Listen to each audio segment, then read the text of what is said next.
Abrimos hoy, señoras y señores, un nuevo ciclo de lecciones dentro de los cursos universitarios de la Fundación Juan Marc, relativas en esta ocasión al tema general El Estado de nuestro tiempo y a cargo del profesor don Manuel García Pelayo. Muchos de nosotros hemos oído repetidas veces una expresión, crisis del Estado, utilizada para poner de relieve un pretendido debilitamiento del poder del Estado. Pero todos sabemos también, y esa es nuestra experiencia cotidiana, que tal expresión es equívoca o incluso falsa. El poder del Estado es hoy mayor que nunca lo ha sido en la historia, para bien o para mal. Entre el Estado de los comienzos de nuestro siglo y el Estado actual, en un país como España, no hay ciertamente mucho de común. Aquel era un Estado confinado en las competencias regalianas de la defensa, la justicia y la moneda. Hoy, en cambio, el Estado de nuestros días, además de asumir, desde luego, aquellos fines, se ha convertido en el primer empresario del país y en el mayor consumidor nacional. Además de dirigir la vida económica, se constituye también el Estado en asegurador frente a la enfermedad y el paro de sus ciudadanos. La educación, la cultura, la investigación, los transportes, el urbanismo, etcétera, etcétera, son competencias irrenunciables del Estado de nuestro tiempo. La mutación es tal que, indudablemente, no se trata ya del mismo concepto de Estado. Simultáneamente, durante lo que va de centuria, la sociedad española se ha transformado también de un modo radical. Un país esencialmente rural se ha convertido en una nación industrial preponderantemente urbana. Se han uniformado los modos de vida de la gente, cualquiera que sea la categoría social que se examine, sobre todo por influencia de los medios de comunicación social que son de carácter masivo y generalizador. De una sociedad, pues, en oposición dialéctica al Estado, hemos pasado a una sociedad regulada y conformada por la acción del Estado y que pide de él prestaciones, bienestar, autoridad y eficiencia. Se impone, pues, el abandono de viejas ideas sobre el Estado y sobre la sociedad que el tiempo ha convertido en caducas y en inservibles. En tal sentido, sí se puede hablar, desde luego, de la crisis del concepto del Estado. El tiempo de los grandes análisis políticos tradicionales y abstractos ha pasado ya. Hoy se requieren más bien datos técnicos, precisos y concretos, y una máxima integración de los componentes parciales del análisis para estudiar correctamente la realidad del Estado en un contexto nacional o internacional. Manuel García Pelayo, nuestro conferenciante de hoy, es sabedor de estas verdades y posee modernos instrumentos intelectuales de análisis del Estado. Es claro, por otra parte, que en este giro de la reflexión política de lo abstracto a lo concreto aparece el peligro tecnocrático que solo puede ser conjurado cuando la investigación se ve sustentada en sólidos juicios de valor. Manuel García Pelayo también lo sabe y une a la modernidad de su método de estudio el firme convencimiento de que el Estado que él define al modo de Hermann Heller como Estado social de derecho, que el Estado, digo, solo encuentra su legitimación ética en la defensa de los valores del hombre libre. Sabe asimismo el profesor García Pelayo que la opción por la democracia solo tiene sentido en nuestros días cuando se insertan los valores permanentes de la libertad, de la igualdad y de la justicia en las complejas estructuras del Estado y de la sociedad que suelen ser mal conocidas y que están en un proceso de cambio permanente. Podemos decir en tal sentido que, al igual que sucede en la física, en la ciencia política contemporánea, el estado natural de los cuerpos es precisamente el movimiento. Manuel García Pelayo ha escrito recientemente que la política es sobre todo una cuestión de razón y a su estudio aplica lúcidamente el ejercicio de la suya. Nacido en la provincia de Zamora en el año 1909, García Pelayo estudió en Madrid, en Viena y en Berlín. Encargado de la Cátedra de Filosofía de Derecho en la Universidad Central de Madrid antes de la Guerra Civil, se vio excluido de la docencia universitaria al término de la misma en razón a sus antecedentes republicanos. A comienzos de los años 50 marcha a Iberoamérica y allí explica en Argentina, en Puerto Rico y desde 1958 en Venezuela, donde en la actualidad es el director del Instituto de Estudios Políticos de la Universidad Central de Caracas. Sus libros, especialmente su Derecho Constitucional Comparado, publicado por la revista Occidente en el año 1950, han sido clave en la formación de muchas promociones de juristas españoles privados de la docencia personal de este gran maestro. Su último trabajo, sobre las transformaciones del Estado contemporáneo, publicado en España por Alianza el año pasado, es el mejor testimonio de que García Pelayo une a su extraordinaria competencia profesional como teórico del Estado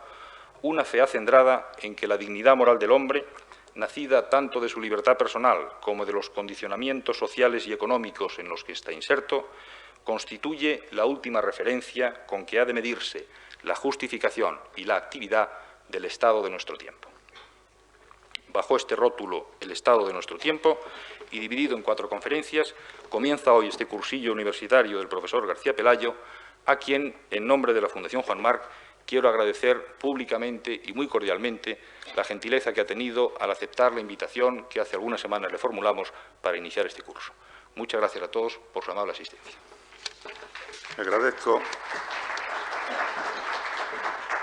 Agradezco a Fundación Marc la ocasión que me ha dado de tener un contacto con ustedes, interrumpido después de tantos años, al menos un contacto directo. El presente curso va a componerse de 4 lecciones. En la primera de ellas vamos a tratar algunos conceptos básicos del sistema estatal, de acuerdo con las direcciones de teoría de sistemas de nuestro tiempo. En el segundo vamos a tratar el aumento de demandas al Estado y la capacidad que éste tiene de poder hacer frente a ellas, dados de un lado los recursos económicos de que dispone el Estado de nuestro tiempo y dado también los recursos de metodología intelectual. En la tercera vamos a examinar el tema de legitimidad, la legitimidad del Estado de nuestro tiempo y haremos un especial acento en un tipo específico de legitimidad típico de nuestra época, que es la legitimidad funcional. Veremos también en esta tercera lección las posibilidades y los límites de la racionalidad de la acción estatal. Y finalmente, en la cuarta, vamos a tratar una serie de problemas como si actualmente hay mucho Estado o poco Estado. Nos ocuparemos también del pluralismo de nuestro tiempo, de la complejidad estatal y de otros puntos que constituyen hoy aspectos interesantes en nuestra vida. Entonces, vamos pues a comenzar con el primer tema. De acuerdo con su historicidad, el Estado ha ido tomando distintas formas a lo largo del tiempo, tales como las de Estado estamental, Estado absoluto, Estado liberal, etcétera, manteniendo, sin embargo, como constantes a través de los distintos cambios, 2 notas que constituyen la teoría de la idea, mejor dicho, de soberanía y la organización de su administración. Tanto de acuerdo con su propia historicidad como con la historicidad de las modalidades del saber o del conocimiento de cada época, el estudio del Estado ha sido abordado desde puntos de vista distintos, sea excluyéndose entre sí, sea articulándose en unas síntesis más o menos claras y felices, tales como la jurídica, la sociológica, histórica, etc. No sería difícil el mostrar una correlación entre la estructura y situación del Estado en una época dada y las perspectivas desde las cuales es abordado el conocimiento de tal Estado. En efecto, a su consideración desde la ratio jurídica se añade desde el siglo pasado la consideración sociológica como consecuencia tanto del hecho de la fuerte presión de las clases y de los grupos de la sociedad, como del desarrollo de los estudios sobre la sociedad, la sociología. Y se añade también la perspectiva histórica, tanto por el acentuado cambio que tiene el régimen político desde principios del siglo pasado, como por como por el descubrimiento de la razón histórica. Nosotros vamos a abordar el tema del Estado de nuestro tiempo tomando como trasfondo las líneas básicas de la teoría de los sistemas. Por creer que esta perspectiva nos permite descubrir o aclarar ciertos aspectos del Estado de nuestro tiempo, nos permite dar cuenta de lo complejo que es este sistema, etcétera. Ello nos obliga a la tarea muy poco amena de mostrar unas nociones sobre algunos conceptos básicos de teoría de sistemas. Un sistema puede definirse en términos amplios como un conjunto de componentes dotados de ciertas propiedades o atributos, los cuales están unidos entre sí por conexiones indirectas o directas de interdependencia, de tal manera que un cambio en uno de ellos produce efectos inmediatos o mediatos sobre los demás. Y están unidos también por conexiones de feedback o retroacción. De manera que quiere decirse con esto que el efecto de un acontecimiento, vuelve a operar a su vez,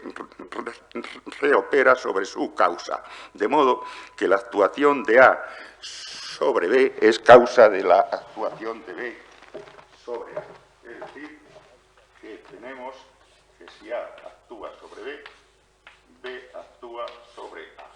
Esto se puede hacer o bien de un modo inmediato entre las dos o bien por un tercer término. Pero en cualquier caso quiere decirse que los efectos de A con respecto a B tienen a su vez efectos con respecto a A, sea en forma inmediata, sea a través de un tercer elemento.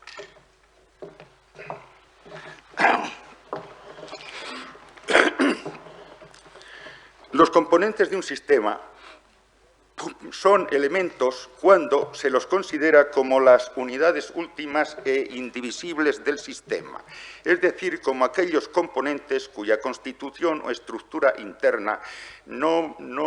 vamos a tener en cuenta, sea porque es irrelevante para los objetivos de nuestro estudio, sea porque nos son desconocidas. De manera que, en este caso, nos encontramos pues con elementos cuando se trata de unas unidades indivisibles, unas unidades últimas. Y en segundo término, los componentes son subsistemas cuando se trata de sistemas parciales o sectoriales, los cuales tienen los mismos rasgos de un sistema, pero forman parte de un sistema más amplio con el que están en conexiones de retroacción. Conviene advertir que sistema, subsistema y elemento no constituyen unas categorías ontológicas claras y distintas, sino más bien unas construcciones analíticas que varían de acuerdo con el ámbito y los objetivos del estudio. Así, para la física clásica, los átomos son elementos, mientras que para la atómica son sistemas complejos. Para la teoría social del siglo pasado, los individuos eran elementos, es decir, entidades indescomponibles. La misma palabra individuo lo dice, individuo. En cambio, para la teoría social de nuestro tiempo, los elementos no son los individuos, sino las acciones o los papeles en que se descompone la actividad de los individuos, y el individuo mismo es concebido como un conjunto o sistema de papeles. Del mismo modo, desde una perspectiva macropolítica, puedo considerar al conjunto de los partidos como un elemento, desinteresándome de las conexiones que puedan existir entre ellos. Desde un punto de vista mesopolítico, es decir, intermedio, puedo considerar a tales partidos como formando un propio sistema, del que cada partido es un elemento. Y desde un punto de vista micropolítico, puedo considerar a un partido como un sistema más o menos complejo. Para un cierto nivel de estudio, puedo percibir a el Estado como un sistema que, según el criterio aplicable, lo concebiré como constituido por sus sistemas de instancias y de competencias, o por cuerpos del Estado, quizá en pugna por su cuota y participación en las decisiones estatales, o por sectores de acción, etc. O puedo concebir a tales entidades no como subsistemas, sino como elementos si para los objetivos de mi investigación puedo o debo desentenderme de sus estructuras internas. Nada de esto quiere decir que puedan hacerse construcciones arbitrarias, si por arbitrario se entiende algo que escape a la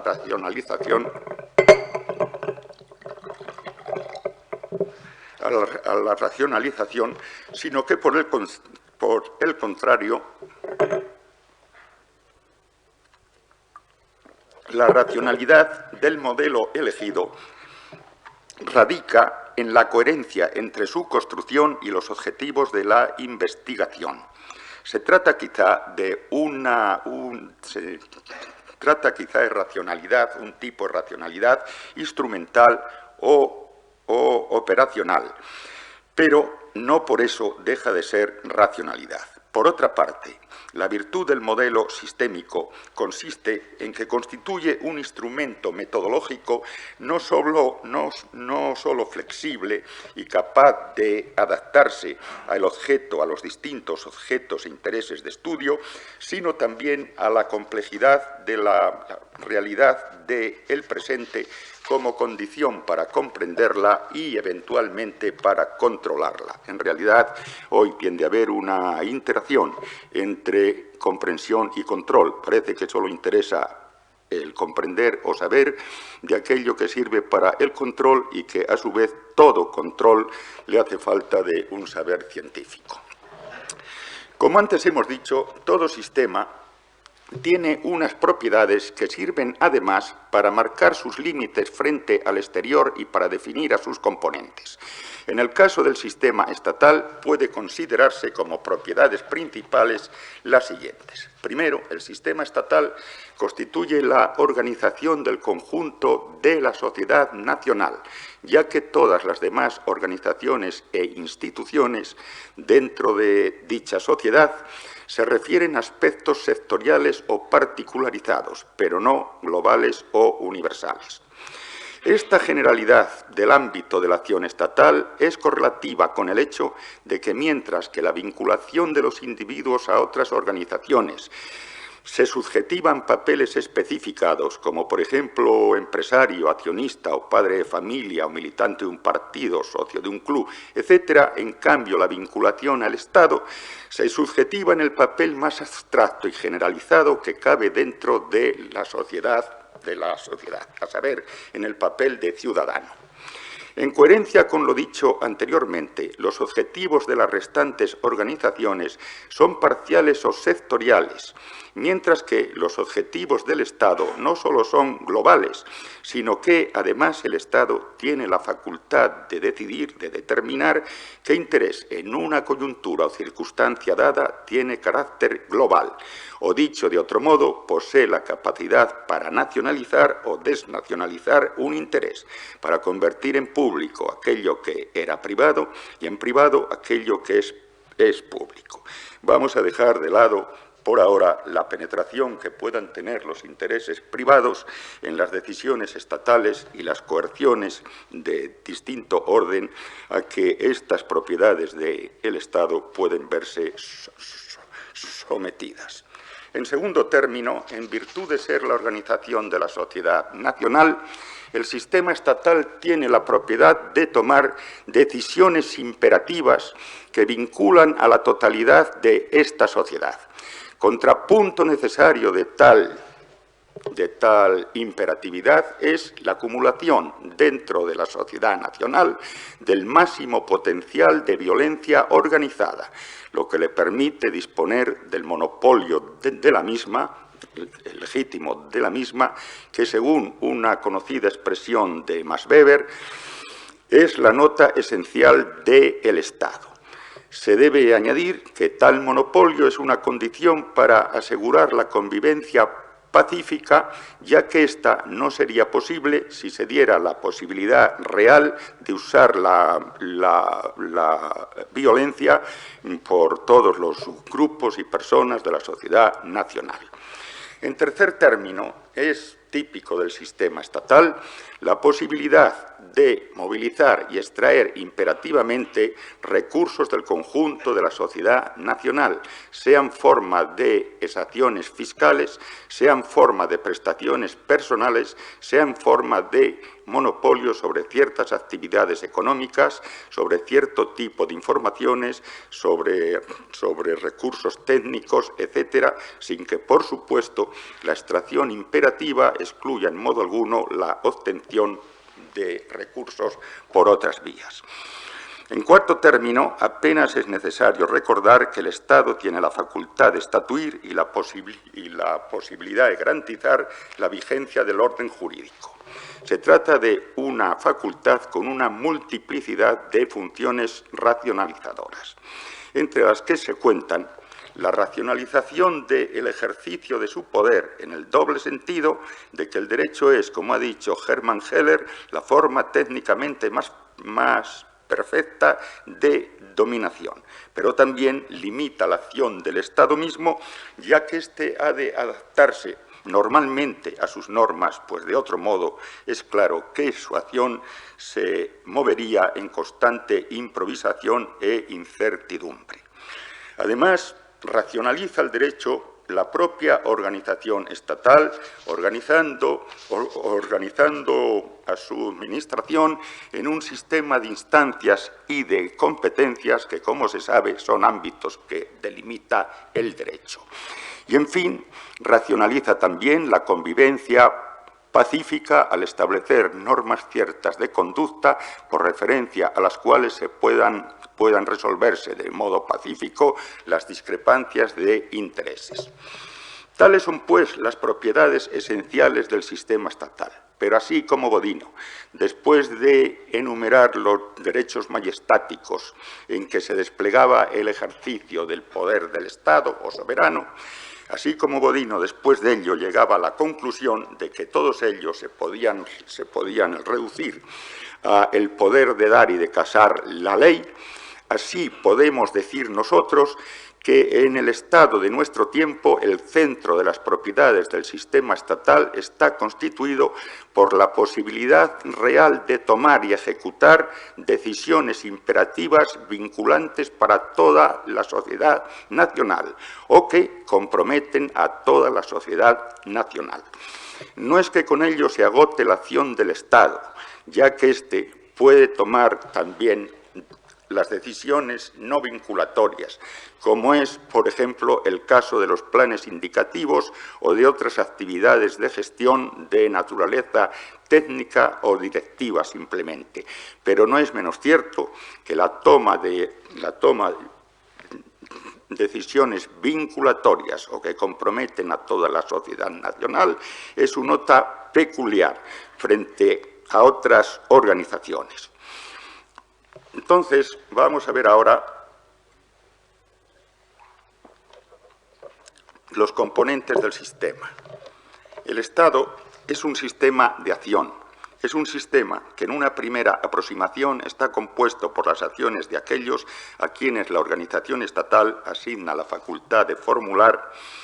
preparar y ejecutar las decisiones. Dicho en términos habituales, estaría compuesto por las acciones de los investidos de autoridad o de función pública para tales menesteres dentro de un orden de competencias y distancias. Esta formulación es muy genérica, pero nos basta por el momento y la iremos precisando más adelante. Lo que nos interesa al llegar a este punto de nuestro discurso es que las teorías actuales sobre la decisión distinguen dos tipos de actores de decisión. De un lado, el sujeto de la decisión, es decir, la autoridad a quien de modo legítimo y formal le pertenece la decisión, por ejemplo, el Parlamento, el Gobierno u otra instancia inferior con poder de decidir in suo ordine. Y de otro lado, distingue los agentes de influencia en la decisión, es decir, aquellos que condicionan o determinan su formulación, sea por poseer la información necesaria para ello, pues obviamente no hay decisión que se pueda tomar con un mínimo de racionalidad sin la necesaria información, sea por disponer de una presión o de una capacidad de conflicto lo bastante grande como para orientar el contenido de la decisión en un determinado sentido. Dicho en términos más técnicos o precisos, tiene influencia en la decisión aquel que es capaz de dominar factores de incertidumbre en su formulación o en su ejecución, con independencia de que forme o no parte de la organización estatal, es decir, de que esté investido de modo formal de función pública. Por consiguiente, una teoría del Estado no limitada al marco jurídico formal tendrá que tomar en cuenta no solo los titulares de las decisiones, sino también los agentes de influencia sobre tales decisiones. Cualquier sistema, y por tanto el estatal, vive en medio de un ambiente, le rodea un ambiente. Por ambiente se entiende, en términos amplios, lo externo al sistema, y en términos más concretos y precisos, las condiciones y fenómenos o acontecimientos en torno al sistema que pueden afectar positiva o negativamente a su funcionamiento y que pueden, a su vez, ser afectados por la acción estatal. Por tanto, para especificar el ambiente de un sistema, será necesario determinar los factores a su margen que lo condicionan o que son condicionados por él. Interesa advertir que sistema estatal y ambiente no son magnitudes fijas, sino históricamente cambiables, histórica y políticamente cambiables. En primer término, el ambiente puede estar constituido por una sociedad agraria o por una sociedad industrial, o bien la sociedad en torno puede estar bajo el dominio del consenso o bajo el dominio de tensos antagonismos, o bien en una sociedad dada y en una época dada se pueden plantear unos problemas como el agotamiento de recursos naturales o la contaminación que no se plantean en otro tiempo, es decir, que no están en el ambiente de otro tiempo. En resumen, el ambiente está sujeto a cambios estructurales y coyunturales. En segundo lugar, lo que pertenezca al sistema y lo que pertenezca al ambiente es algo que varía también desde el punto de vista histórico. Por ejemplo, en otro tiempo, las creencias o religión de un país pertenecían al orden de las decisiones estatales y en algunos casos eran objeto de una organización, un departamento en el seno del Estado, lo que pasaba especialmente en los países protestantes. Mientras que en otras épocas históricas la religión o las creencias pertenecen al ambiente. El sistema estatal de nuestro tiempo incluye una serie de actividades económicas que en otras épocas eran cuestión del ambiente, estaban instaladas en el ambiente. En un régimen autoritario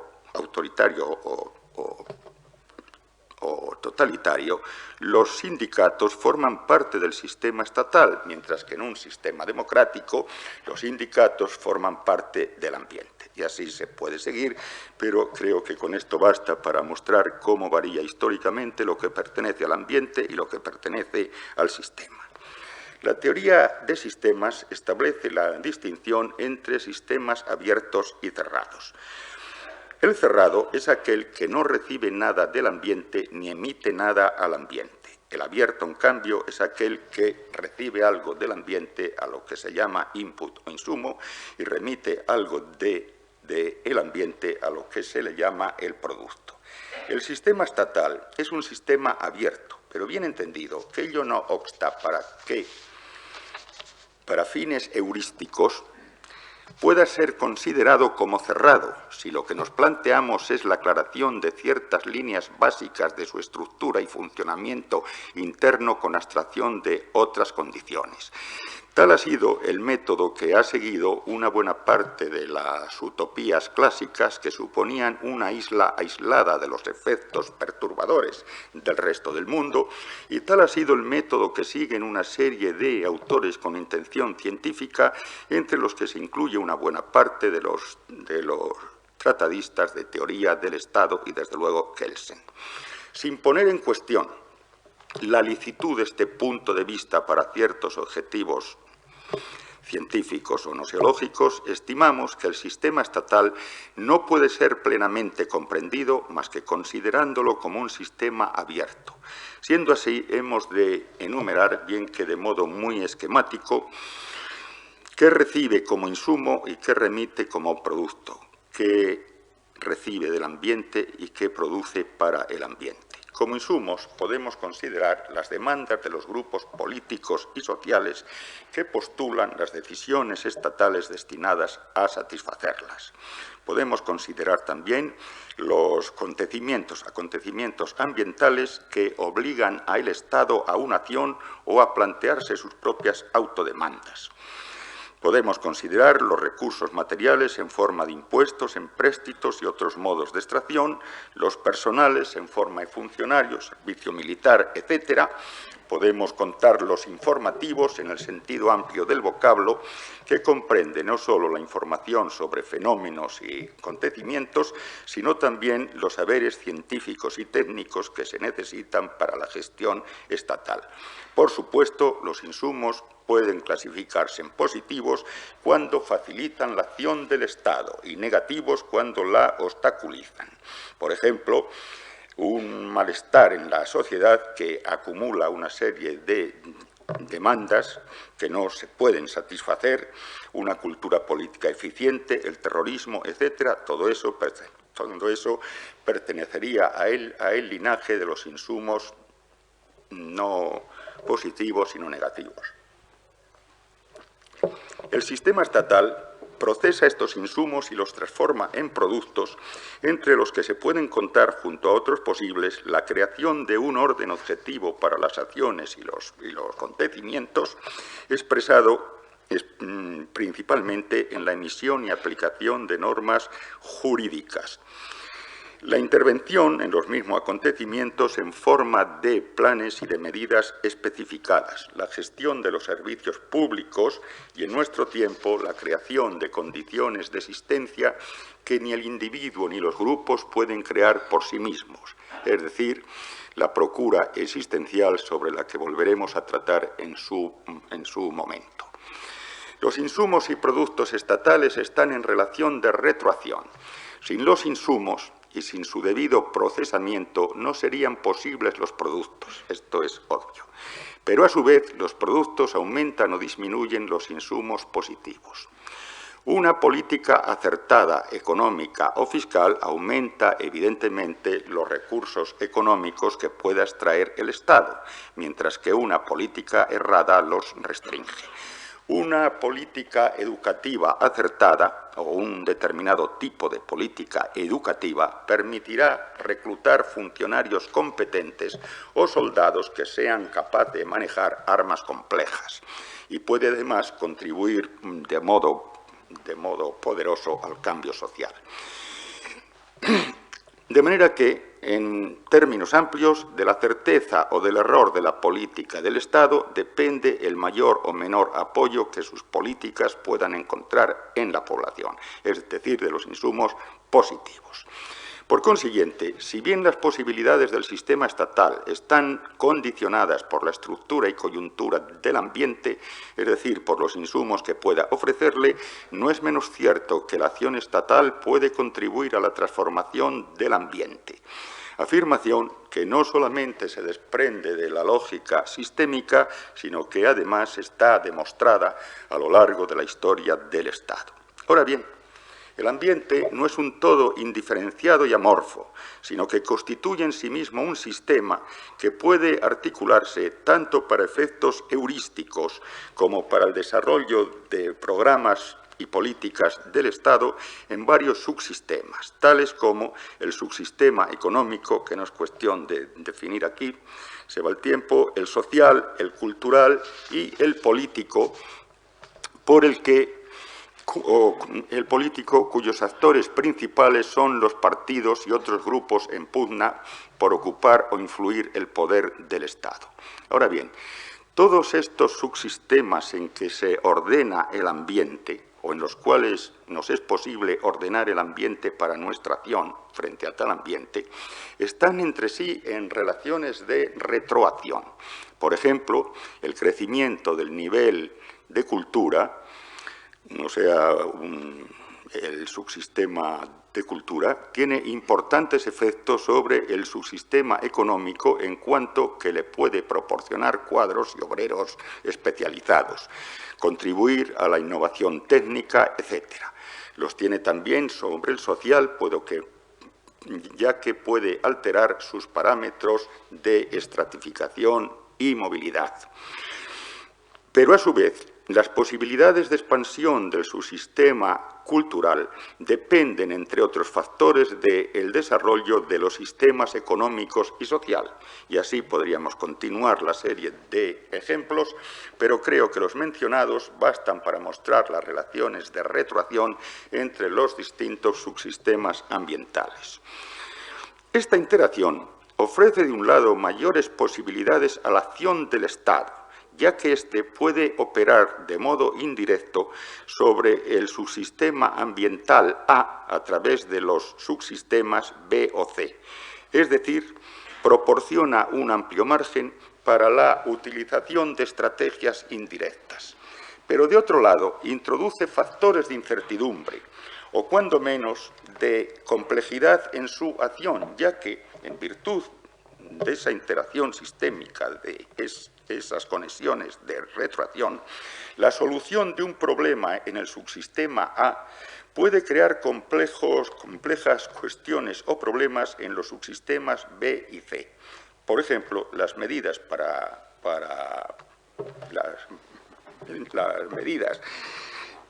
hacer frente a una recesión, quizá certeras desde el punto de vista económico, pueden crear unos graves problemas en la esfera social o en la política, con los consiguientes insumos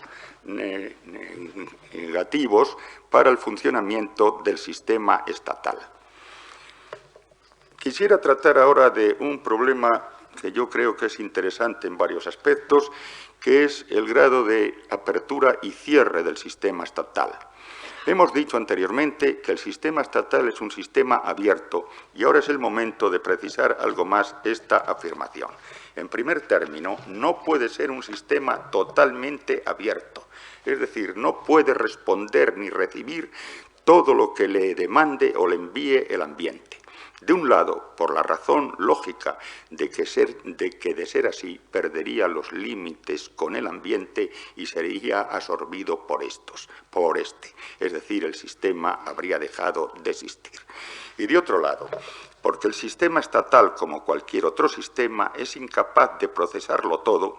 tanto por la carencia de recursos como por enfrentarse a demandas contradictorias, es decir, que si uno resuelve una, no puede resolver la otra. Por consiguiente, dentro de la superabundancia de posibilidades ofrecidas, tiene que desplegar una actividad de selección en cuyos detalles no podemos entrar aquí. Diremos tan solo que ha de distinguir entre las demandas o acontecimientos insignificantes, es decir, aquellos que no merecen ninguna respuesta, y los significativos que merecen una respuesta, dentro de la cual hay que tener en cuenta a su vez su relativa significación y a partir de ello determinar el tipo de la respuesta, el tipo de intensidad de la respuesta. Cuando la selección es muy rigurosa, o más bien, cuando el sistema resiste a toda intrusión del ambiente en vez de adaptarse a él, entonces se convierte en menos abierto o se aproxima al cierre. En este orden de cosas merece la pena recordar que los teóricos de los sistemas, dando generalidad a una ley a una ley de Carnot sobre termodinámica, la segunda ley de Carnot, tienden a afirmar que los sistemas no abiertos o cerrados están sujetos a un proceso de entropía, es decir, a una creciente pérdida de energía que les lleva a la desorganización y decadencia crecientes hasta desembocar al fin en el colapso del sistema, sea por causas endógenas, sea por un acto drástico procedente del exterior al que es incapaz de resistir.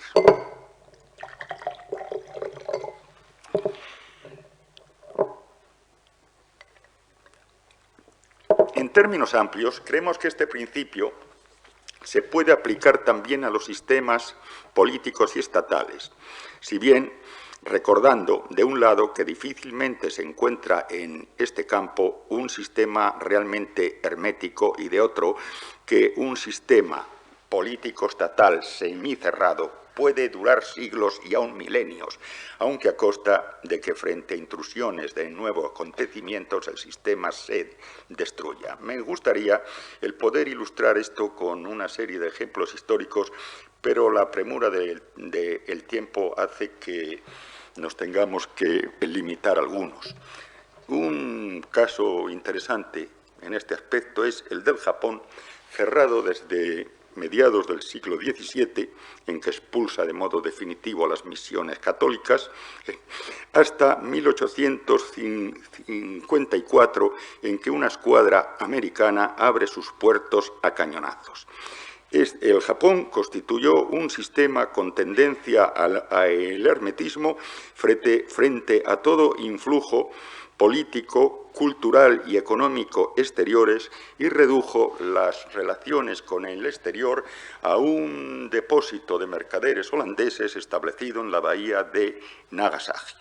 Pero de manera que era un sistema totalmente hermético. Este sistema fue incapaz de resistir la presencia de la escuadra norteamericana en sus puertos y el Japón entiende entonces que la única manera de conservar su autodeterminación frente a las potencias occidentales es la adopción de su técnica, lo que lleva implícita la de su ciencia y la de sus formas organizativas. De este modo, el viejo sistema, con una tendencia enérgica hacia el cierre, se transforma en un sistema abierto, no solo sin pérdida, sino como requisito necesario para mantener su capacidad de autodeterminación. Podríamos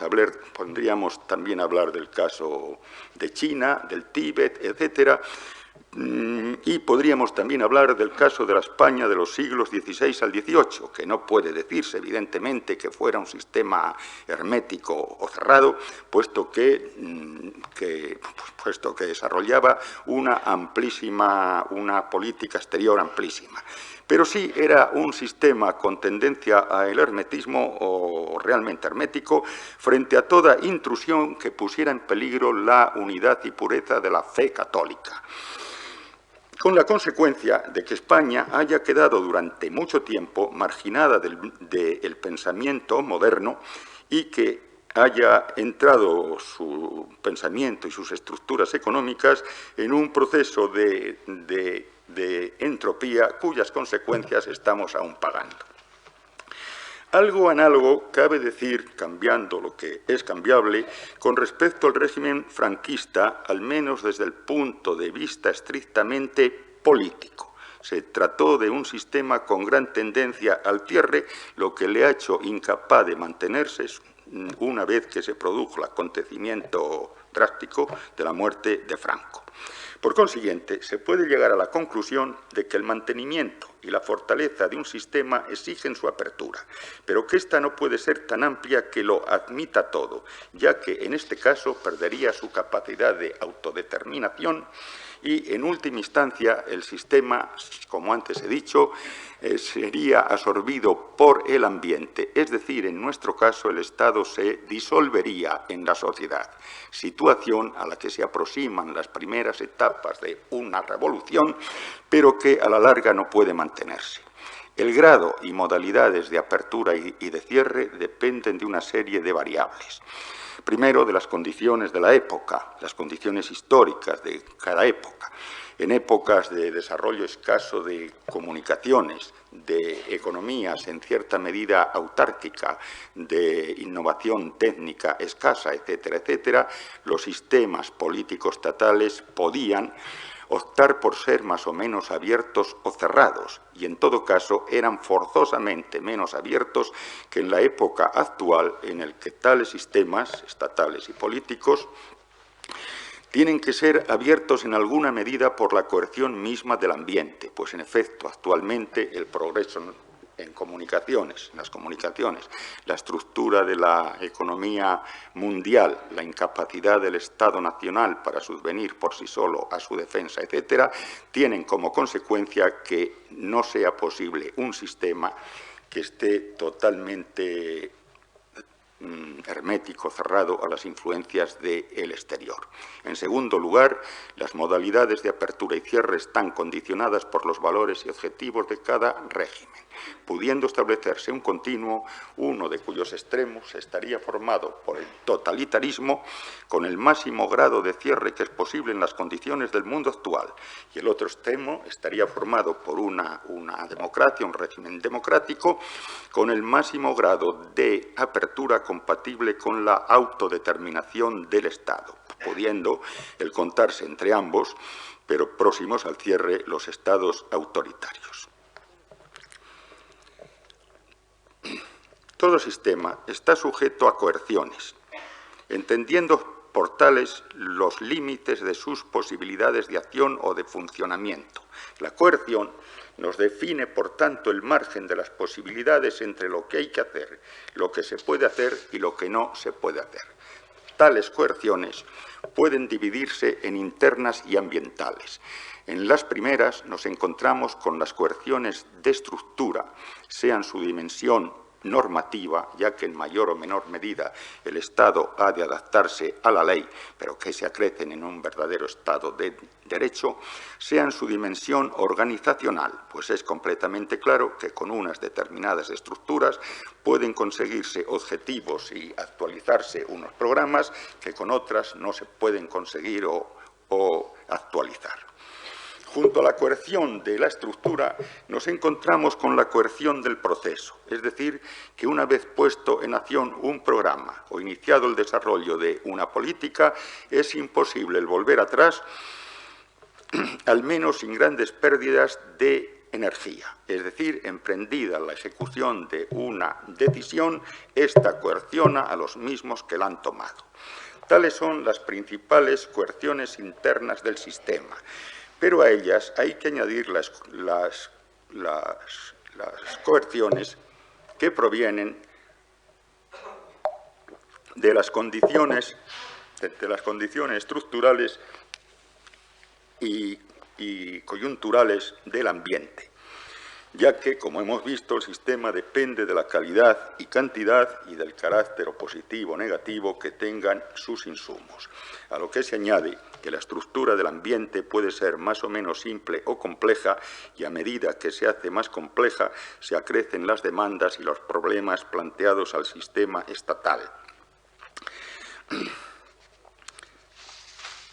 Para neutralizar tales coerciones, el sistema estatal, como cualquier otro sistema, tiene las siguientes posibilidades. Primero, cambiar su estructura y función. En este sentido, conviene recordar la tesis de Luhmann de que la complejidad del sistema ha de estar en proporción a la complejidad del ambiente, ya que es la única manera que pueda responder a la variedad de problemas y de demandas planteados por este. El principio de Luhmann es, por un lado, es difícil de desarrollar y, por otro lado, es obvio. Vamos a optar por esta segunda posibilidad. Es obvio porque es claro que a medida que el Estado se enfrente con problemas más grandes y más complejos, tiene que ir creando los órganos para enfrentar estos problemas. De manera que quedamos que la primera posibilidad es cambiar su estructura y función, ¿no? La segunda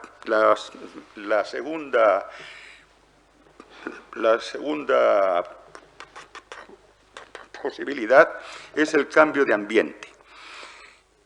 El sistema estatal trata entonces de incluir factores perturbadores que limita el ambiente, lo que puede tener un carácter excepcional o permanente. Al primer aspecto pertenecen, por ejemplo, las medidas para superar una situación de emergencia sectorializada o generalizada. Como ejemplo expresivo de las segundas, puede ponerse la exclusión de los partidos por un régimen autoritario o de un partido anticonstitucional por un régimen democrático,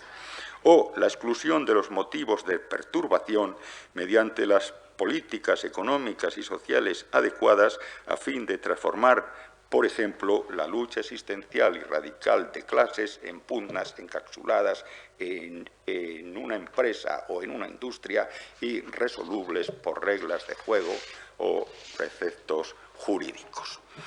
La tercera posibilidad frente a la coerción del ambiente es la incorporación de partes del ambiente al sistema, a fin de tener un control más inmediato sobre ellas. Por ejemplo, la estatización de empresas claves o de punta, sin las que quizá no pudiera ejercerse la función de orientar la política económica o impulsar la innovación tecnológica, o la estatización de sindicatos por un régimen autoritario. Este sería también un ejemplo de inclusión de partes del sistema, de partes del ambiente en el sistema. La cuarta posibilidad es inversa, pero no divergente necesariamente de la anterior, y consiste en la expulsión al ambiente de partes integrantes del sistema, por ejemplo, la desestatización de empresas y sindicatos. De manera que tales son pues las tres posibilidades que tiene el sistema para operar frente al ambiente y neutralizar las coerciones que éste pueda imponerle. Vamos ahora a tratar el tema de los límites o fronteras del sistema estatal.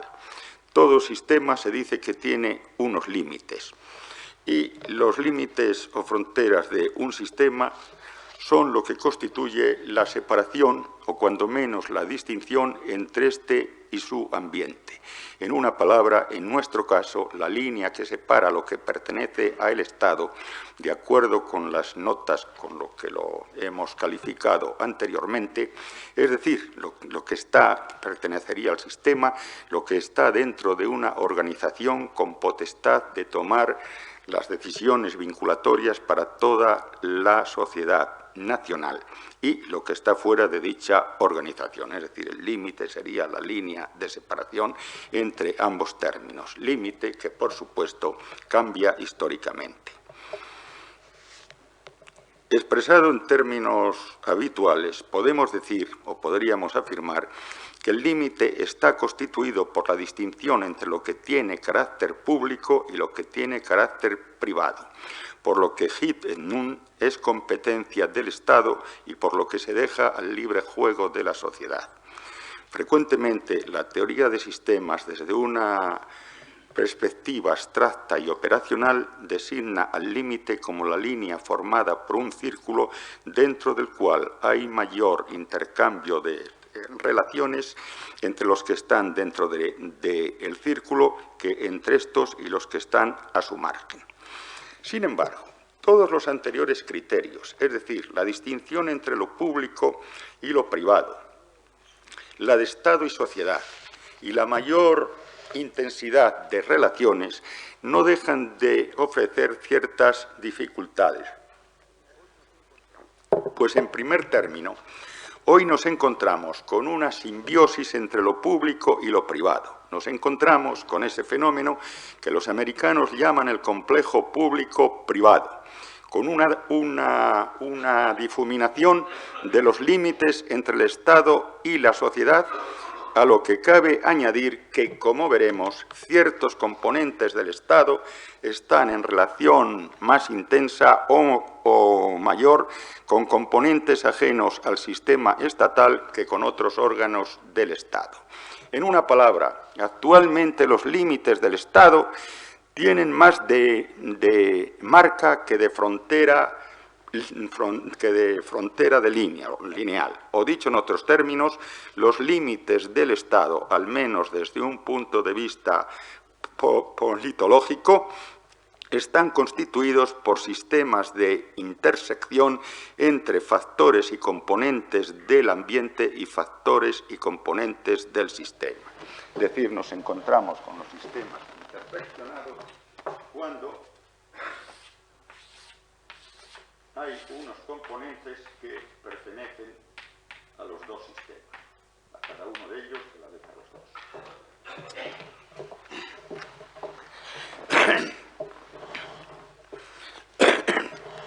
Aplicando este criterio a nuestro objeto, se puede considerar,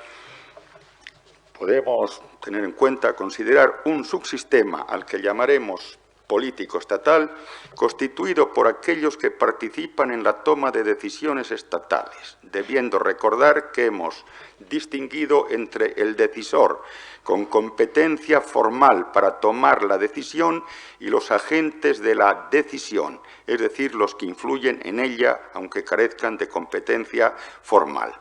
En un Estado democrático occidental de nuestro tiempo, este subsistema está integrado por tres componentes o sectores: el político, el socioeconómico y el administrativo. El sector político está formado primordialmente por los partidos, los cuales, de acuerdo con los resultados electorales y las normas de la Constitución, ocupan los recipientes del poder del Estado constituidos por el Parlamento y eventualmente el Gobierno. A esto pueden añadirse aún otros recipientes del poder, como los consejos consultivos o comisiones ad hoc o permanentes. Pero el hecho de que un partido no esté en el Gobierno no quiere necesariamente decir que no participe en sus decisiones, y no solamente a través de la dialéctica parlamentaria, sino también por acuerdos y compromisos. Bien entendido que esta posibilidad de participar en las decisiones se acrece a medida en que o bien hay un consenso entre los partidos o bien, sin existir este consenso, los partidos de la oposición tengan la bastante capacidad conflictiva para crear obstáculos o incluso para bloquear la acción gubernamental. O dicho de otro modo, en la medida que puedan tener el dominio de un factor de incertidumbre en la realización de las políticas estatales. La normalización, o si se quiere, la institucionalización fáctica de tal influencia puede dar origen al modelo de los dos círculos. Un primer círculo formado por el Gobierno y en general por los órganos de decisión estatal, y un segundo círculo o círculo de poderes en torno periféricos, constituido por los partidos o por ciertos partidos no incluidos formalmente en el Gobierno, con la consecuencia de que la política estatal es, en los aspectos estimados como fundamentales, la resultante del acuerdo entre los mencionados círculos, y en caso límite el Parlamento se podría transformar en un órgano de sanción, de control y publicidad de los mencionados acuerdos, pero un órgano al que se le ha extraído la decisión efectiva, digo, en un caso límite e hipotético. El sector económico-social está formado principalmente por las grandes empresas y por las organizaciones de intereses empresariales y sindicales, quizás representadas en un Consejo Económico y Social, pero sin que ello sea necesario ni siempre importante, pues independientemente de las modalidades institucionales o de reconocimiento institucional, la influencia de tales organizaciones en las decisiones estatales se basa en los supuestos mismos de los sistemas estatal, económico y político de nuestro tiempo. En efecto, en un tiempo en que el Estado ha de desarrollar una amplia una política económica amplia y en el que sus decisiones afectan a los intereses de los grupos económicos, está en la lógica de las cosas que estos grupos económicos traten de participar en la formulación y operacionalización de tales decisiones. De modo que a la competencia que pueda haber entre las empresas por dominar el mercado se añade la competencia por el influjo sobre el poder estatal. Además, ciertas decisiones estatales constituyen parámetros o insumos para la gestión empresarial. Partiendo de estos supuestos, es perfectamente comprensible que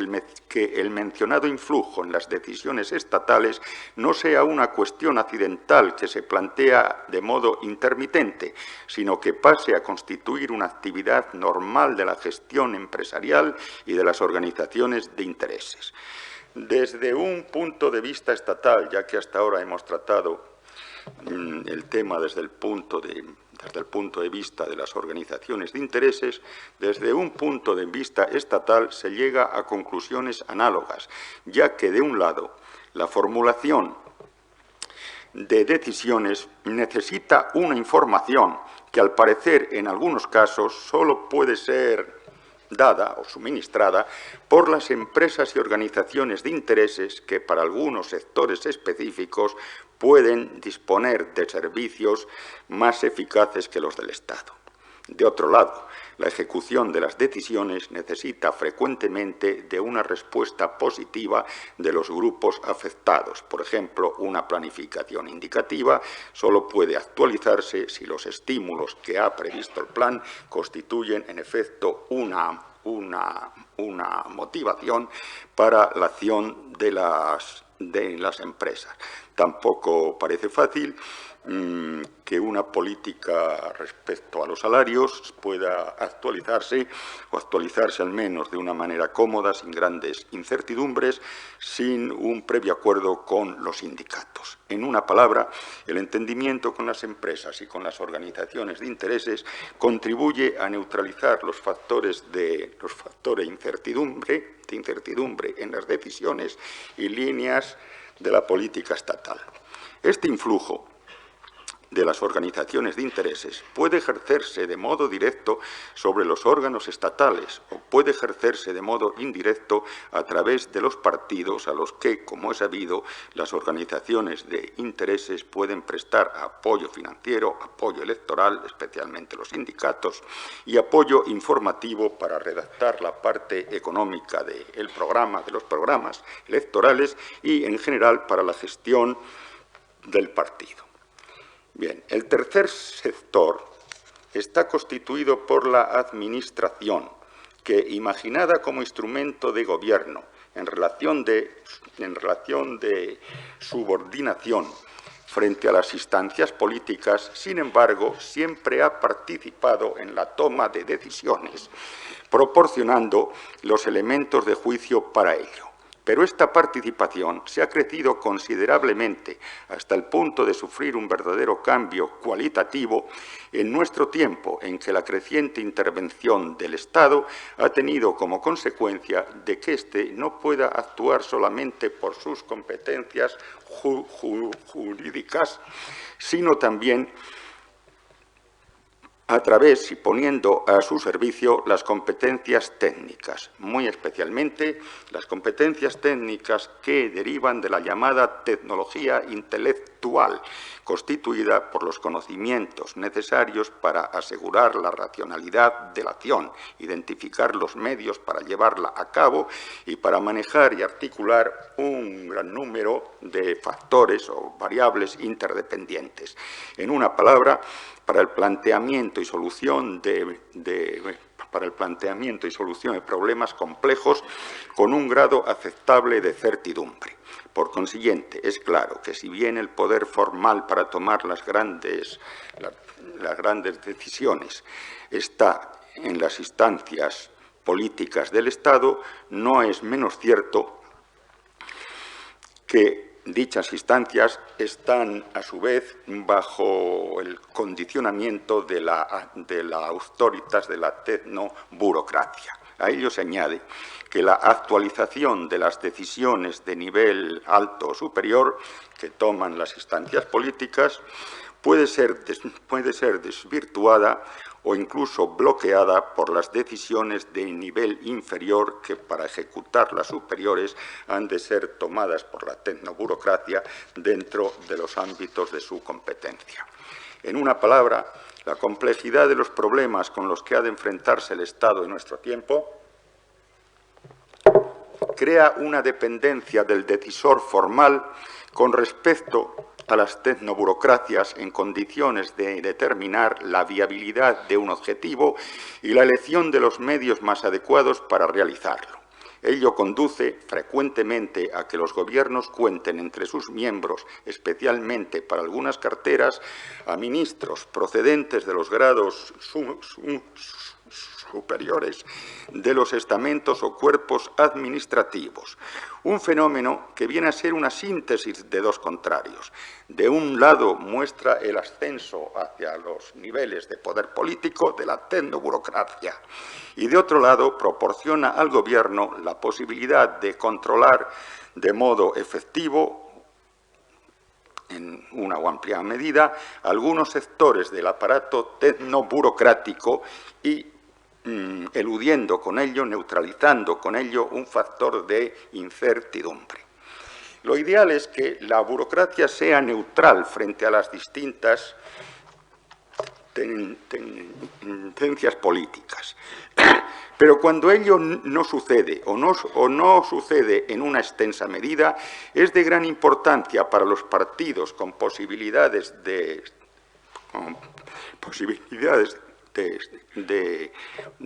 ocupar el gobierno, contar con simpatizantes, sino con militantes entre los funcionarios de la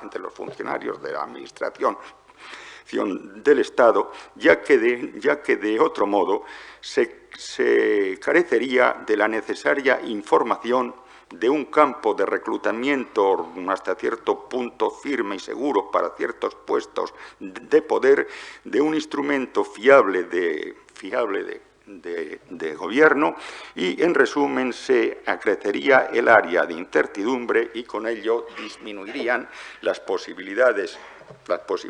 efectivas de su acción política. A las relaciones de la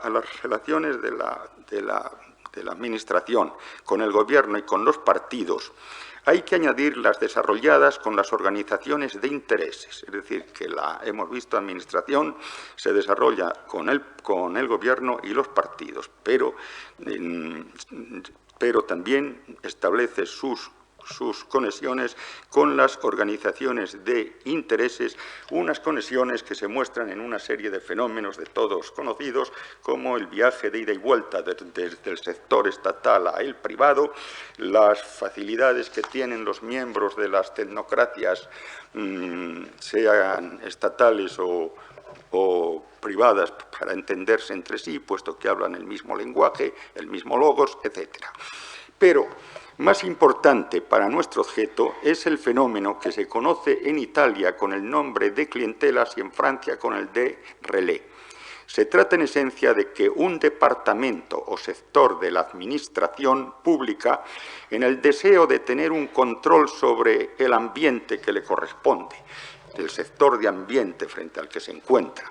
de cumplir mejor con su función, busca unos partener privilegiados a los que considera como representantes de un determinado sector privado y con los que se entiende de modo normal o regular por considerar que tales partener le proporcionan la mejor información y son los agentes más idóneos para el desarrollo de las políticas estatales. En una palabra, de nuevo, los que más pueden reducir el área de incertidumbre. Por su parte, estas clientelas o relé son los gestores de un sector privado frente a la administración pública, De manera que son, al mismo tiempo, agentes de la administración pública en el sector privado y brazos alargados de este en el sector público. El sistema responde, pues, al interés de la Administración en controlar a un sector del ambiente y al interés de este sector en controlar a la Administración. Así pues,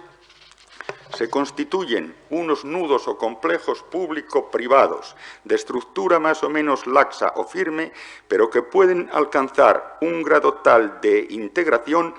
en el que ciertos departamentos de administración se encuentren más vinculados a ciertos representantes del sector privado que a otros departamentos de la propia administración estatal, por considerar que su información es más extensa y más fiable, que sus criterios son más certeros y que su influjo real dentro del sector afectado puede ser más eficaz que las decisiones autoritarias que tomen otros departamentos del Estado. En resumen, como hemos visto, las decisiones estatales están